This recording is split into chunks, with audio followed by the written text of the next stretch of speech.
বৈষম্যবিরোধী ছাত্র আন্দোলনকারীদের মধ্যে দুইজন উপদেষ্টা মণ্ডলীতে নিয়োজিত রয়েছেন, তার মধ্যে নাহিদ একজন।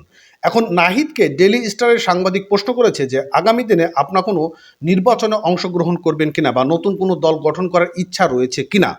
এই প্রসঙ্গে নাহিদ যেটা বলেছে যে দেখুন, এই মুহূর্তে যদি আমরা নতুন কোনো দল গঠন করি তাহলে এখানে প্রশ্নবিদ্ধ হওয়ার একটা সম্ভাবনা রয়েছে। তবে চিন্তা ভাবনায় আছে। এখন কি চিন্তা ভাবনা আছে এবং কবে তারা নতুন দল গঠন করবে, কিভাবে তারা নির্বাচনে আসতে পারবে নাকি আসতে পারবে না, এই বিষয় নিয়ে নাঈম ইলি ভাই চমৎকার একটি ভিডিও বানিয়েছে। যে ভিডিওটি চলুন আমরা দেখে আসি। নতুন হলে চ্যানেলটি সাবস্ক্রাইব করবেন, আর লিংক ডিসক্রিপশন বক্স। আসসালামু আলাইকুম, আমি নাঈম, দক্ষিণ কোরিয়া। ওয়ালাইকুম আসসালাম।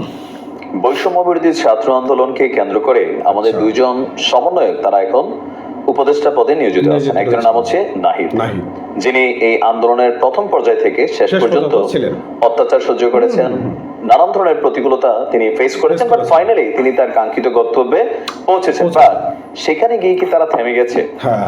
দর্শক, বাংলাদেশের প্রথম সারির গণমাধ্যম দ্য ডেইলি স্টারের মুখোমুখি হয়েছিল বর্তমানে আমাদের যে উপদেষ্টা আছেন নাহিদ। সেখানে তাকে নানান ধরনের প্রশ্ন করা হয়েছিল যে এই আন্দোলনের আগে তাদের একটা রাজনৈতিক দল ছিল, গণতান্ত্রিক ছাত্র শক্তি। তো নানান প্ল্যাটফর্মে জানতে চাওয়া হলো যে আসলে বৈষম্য বিরোধী ছাত্র আন্দোলন কোন দিকে মোড় নিচ্ছে। তবে নাহিদের অ্যান্সারটার মধ্যে কিছুটা রহস্যময় অ্যান্সার ছিল। মানে 100% মেক শিওর না যে তিনি স্পষ্টত কোনটা বোঝাতে চাইছেন। আচ্ছা, বক্তব্য হচ্ছে এরকম যে মানে এই বৈষম্য বিরোধী ছাত্র আন্দোলন কি আগামীতে ডক্টর ইউনূস সাহেবের সরকারের যখন একটা নিরপেক্ষ নির্বাচন দিবে, সেই নির্বাচনে তারা কোনো রাজনৈতিক শক্তি হিসাবে সামনে আসতে যাচ্ছে কিনা। তো নাহিদের অ্যান্সারটা ছিল দুইটা পার্টে। একটা পার্টে তিনি বললেন যে এই মুহূর্তে, শব্দটার ফোকাস হচ্ছে এই মুহূর্তে, রাইট, এই মুহূর্তে রাজনৈতিক দল করে ক্ষমতার প্রতিদ্বন্দ্বিতায় লিপ্ত হতে চাই না।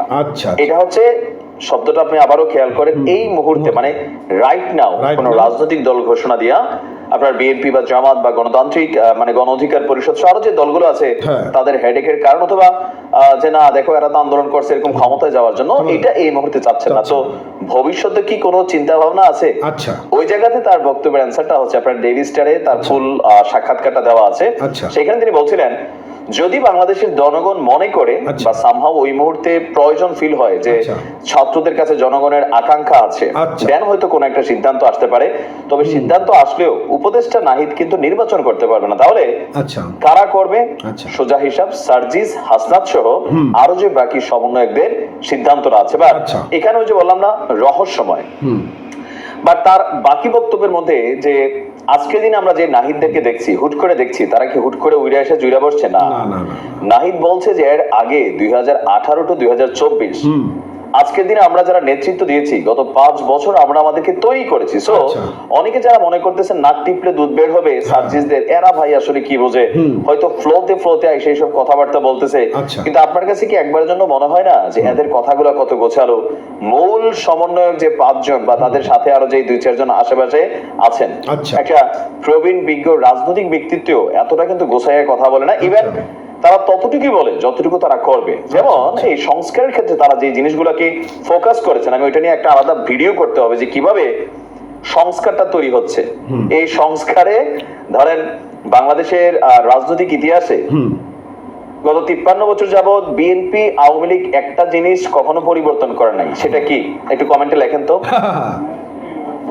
পারেন নাই? আচ্ছা, সমস্যা নেই, এটা পরবর্তী ভিডিওতে দেখার জন্য অপেক্ষা থাকুন। বাট প্রশ্ন হচ্ছে 53 বছরের শাসনামলের ইতিহাসে আমাদের যে রাজনৈতিক সরকারগুলো ক্ষমতায় ছিল, দুইটা দল একটা জায়গায় পুরো জাতির সাথে কিন্তু মানে এক ধরনের মজা নিচ্ছে, এই জিনিসগুলো তারা এনজয় করছে। বাট নাহিদদের এই দলটা তারা সেই জায়গাগুলোতে হাত দিচ্ছে। তো এর পাশাপাশি রাজনৈতিক ভাবে তারা আসলে কতটুকু গোছালো, নাহিদের ফুল সাক্ষাৎকারটা শুনে আমার কাছে মনে হলো যে এরা আসলে আজ থেকে ঠিক আগামী 5 বছর পরে কি করবে, কি করতে চায়, সেই চিন্তাটা তারা আজকে মাথার মধ্যে নিয়ে নিচ্ছে। ইভেন আজকে যে জায়গাটা আসছে, তারা 5 বছর যাবত একটা শ্রম, মেধা, গোছালো অবস্থান, ছাত্রদের সাথে যোগাযোগ, মানে ছাত্র সমাজের সাথে হয়তো তারা ফোকাস পায় না এইভাবে গণমাধ্যমে, যার কারণে আমরা হয়তো চিনি নাই। কিন্তু যখন সামনে আসছে তখন মনে হচ্ছে একটা রেডি ফোর্স। তো এই রেডি ফোর্স আগামী 2 বছর পরে বা 3 বছর পরে একটা রাজনৈতিক শক্তি হিসাবে আত্মপ্রকাশ করলে আচ্ছা বিএনপি বলেন, জামায়াত ইসলাম বলেন, গণ অধিকার বলেন, আচ্ছা সবার জন্য কিন্তু একটা বিস্ফোরা হয়ে যাবে, মানে বিস্ফোরা হয়ে যাবে। যারা হ্যাঁ, এটা হবে, politically হবে। ক্ষমতা চাচ্ছেন। Yes, আর yes. পাশাপাশি যেহেতু এই 2টা বছর তারা বা 3টা বছর সময় পাবে, এই সময়টাতে তাদের যেই কর্মীরা বা সমন্বয়করা, এখন তো অনেক বিচি সমন্বয়ক বের হয়েছে, এদের কথা বাদ দিলে প্রকৃত সমন্বয়ক যারা, তারা কাজকর্মের মাধ্যমে আপনি দেখেন যে ট্রানসাকশন অথবা নানান ধরনের অ্যাক্টিভিটিস, এগুলো বাংলাদেশ নতুন দেখতেছে। আচ্ছা, কোন রাজনৈতিক সরকারের কাছে মানুষ এইভাবে ত্রাণের মাল দেয় নাই, 11 কোটি টাকা পোলাপানের এই ডিব্বার মধ্যে ফালাই দিছে। এদের ট্রাস্ট লেভেলটা বুঝছেন, জাতিদেরকে কতটুকু ট্রাস্ট করে। Yes. একটা রাজনৈতিক দলের জন্য সবচেয়ে জরুরি হচ্ছে তার প্রতি মানুষের বিশ্বাস, আস্থা।